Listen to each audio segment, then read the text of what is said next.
More than 2 years of development, and the sinking city is slowly approaching its release.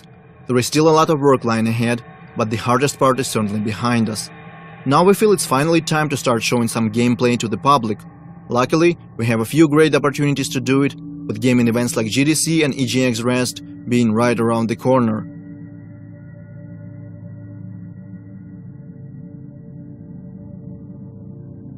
Making a demo is always a challenge, we know that by now. Our goal is to show as much diversity as possible, diversity of our gameplay features and cultural aspects as well.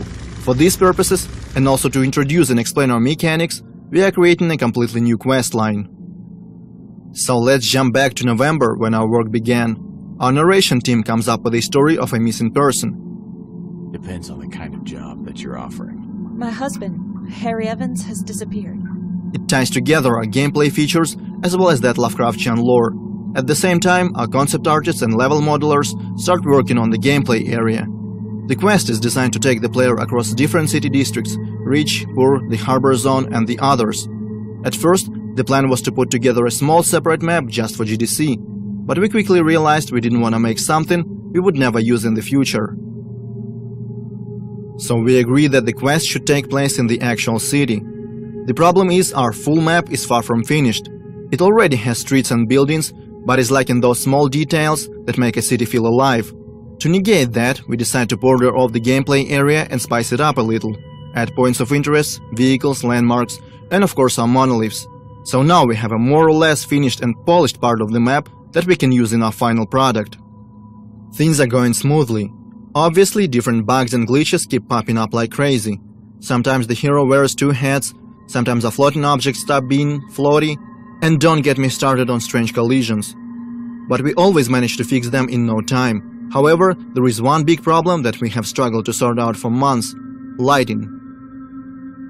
In our previous demo we used static light maps and baked them into the textures. That was a difficult and resource-draining process, so in our game we eventually decided to switch to dynamic lighting.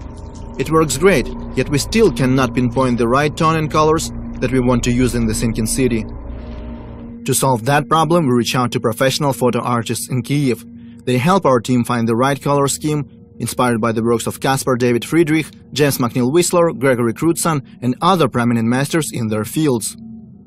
Also, during our numerous playtests, we realized something. Our quest line is intriguing, but very linear, and that's not something you'd expect from the developers that keep hyping up their quote-unquote strong and non-linear storytelling. So our writers put together an alternative ending. I guess you could call it a good ending, available only for the most observant investigators. There is something else that requires a lot of effort to produce. Our intro cutscene is supposed to be the very first thing that people will see. Obviously, we want to make it look impressive and true to our source of inspiration, Lovecraft. Our cinematic artists decide to start the cutscene in the water, slowly emerging to show the city.